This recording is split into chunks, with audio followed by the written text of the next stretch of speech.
للہ وحدہ والصلاة والسلام علی من لا نبی بعد اما بعد فاعوذ باللہ من الشیطان الرجیم بسم اللہ الرحمن الرحیم عن عبداللہ بن عمرو رضی اللہ تعالی عنہ قال صلینا مع رسول اللہ صلی اللہ علیہ وسلم المغرب فرجع من رجع وعقب من عقب فجاء رسول اللہ صلی اللہ علیہ وسلم مسرعا الى آخرہ رواہ ابن ماجہ رحمہ اللہ۔ جناب سیدنا عبداللہ بن عمر رضی اللہ تعالی عنہ بیان فرماتے ہیں کہ ہم نے ایک مرتبہ پیارے رسول صلی اللہ علیہ وآلہ وسلم کے ساتھ مغرب کی نماز ادا کی۔ اب کچھ لوگ تو مسجد سے واپس چلے گئے اپنے گھروں کو، اور کچھ لوگ ابھی مسجد میں بیٹھے ہوئے تھے۔ اسی دوران پیارے رسول صلی اللہ علیہ وآلہ وسلم آپ تیزی کے ساتھ مسجد میں تشریف لائے۔ آپ صلی اللہ علیہ وسلم کا سانس پھولا ہوا تھا۔ آپ صلی اللہ علیہ وسلم کا کپڑا وہ گھٹنوں سے تھوڑا سا اوپر تھا، اور آپ صلی اللہ علیہ وسلم نے آتے ہی فرمایا کہ اے لوگو خوش ہو جاؤ، یہ تمہارے پروردگار ہیں، اور اللہ عز و جل نے آسمانوں کے دروازوں میں سے ایک دروازہ کھولا ہے، اور اللہ رب العالمین فخر کر رہے ہیں فرشتوں کے سامنے تمہارا ذکر کر کے، اور اللہ پاک فرماتے ہیں کہ اے میرے فرشتوں، دیکھو میرے ان بندوں کی طرف کہ جنہوں نے ایک فرض نماز اسے مکمل کیا اور دوسری فرض نماز کے انتظار میں بیٹھے ہوئے ہیں۔ اس روایت کو امام ابن ماجہ رحمہ اللہ نے اپنی کتاب میں نقل کیا۔ تو ابن ماجہ سے مساجد کے بارے میں، باجماعت نماز کے بارے میں احادیث مبارکہ آپ کے سامنے بیان کی جا رہی ہیں۔ جو حدیث مبارکہ بھی آپ کے سامنے بیان کی، کئی ایک باتیں ہمارے سامنے آتی ہیں کہ آپ صلی اللہ علیہ وسلم، صحابہ رضوان اللہ علیہ مجمعین نے نماز مغرب باجماعت ادا کی۔ آپ صلی اللہ علیہ وسلم گھر تشریف لے گئے، کچھ صحابہ بھی لے گئے۔ تو نماز کو مکمل کرنے کے بعد اگر آدمی اپنے گھر چلا جاتا ہے تو یہ جائز ہے، ممنوع نہیں ہے۔ دوسری نماز کا انتظار ضروری نہیں ہے کہ بندہ وہاں پہ بیٹھ کے کرے، اپنے کام کاج کر سکتا ہے۔ اور پھر کچھ صحابہ وہاں پہ بیٹھے ہوئے تھے، تو معلوم ہوا کہ یہ بیٹھنا مسجد کے اندر بھی بڑا افضل ہے۔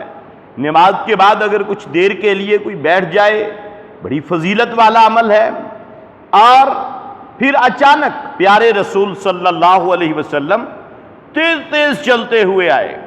معلوم ہوا کسی اہم کام کے لیے اگر بندہ زیادہ تیز چلتا ہے تو یہ بھی جائز ہے، اور اپنی روٹین سے ہٹ کے کسی معاملہ میں تیز چلے، یہ جائز ہوا۔ اور پھر آپ صلی اللہ علیہ وسلم کا سانس پھولا ہوا تھا، تیز چلنے کی وجہ سے آپ صلی اللہ علیہ وسلم کا سانس پھولا ہوا تھا، اور آپ صلی اللہ علیہ وسلم کے گھٹنوں سے کپڑا جو ہے وہ تھوڑا سا اوپر تھا۔ معلوم ہوا کہ مرد کا جو اصل سطر ہے وہ گھٹنوں تک ہے، اور اس میں ران شامل ہیں۔ اور اس کے بعد پھر آپ صلی اللہ علیہ وسلم نے خوشخبری دی، فرمایا ھذا ربکم۔ اب اس کا مطلب یہ نہیں ہے کہ وہاں پہ اللہ رب العالمین تشریف فرما تھے۔ تو ھذا کا لفظ جو ہے، جیسا کہ قبر کے اندر سوال کے معاملے میں پیش آتا ہے، بعض بھائیوں کو غلط فہمی ہوتی ہے کہ شاید ھذا کا مطلب یہ ہے کہ آپ صلی اللہ علیہ وسلم وہاں پہ خود بنفس نفیس تشریف فرما ہوں گے۔ ایسا نہیں ہے، آپ صلی اللہ علیہ وسلم کے بارے میں سوال کیا جائے گا، اور پھر آپ نے فرمایا کہ قد فتح بابا من ابواب السماء، کہ اللہ رب العالمین نے ابھی آسمانوں کے دروازوں میں سے ایک دروازہ کھولا۔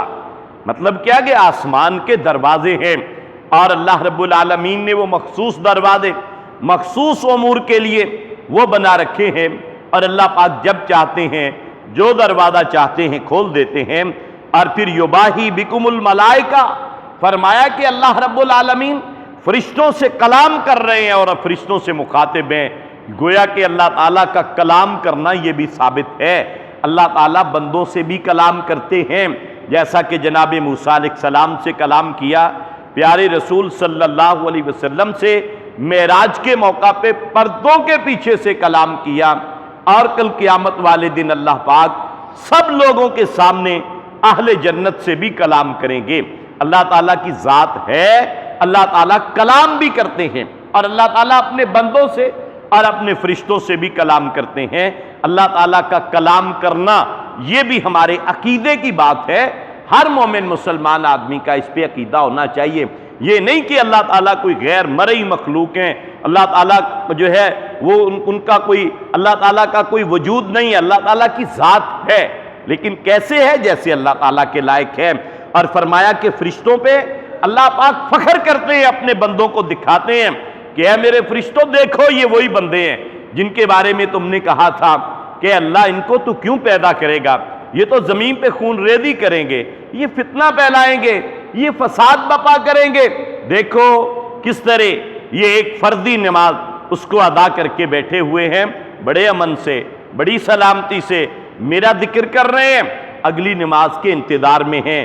فرمایا کہ انظروا الی عبادی قد قضوا فریضۃ، کہ اللہ پاک نے فرمایا کہ دیکھو میرے ان بندوں کی طرف، انہوں نے ایک فریضے کو ادا کر لیا۔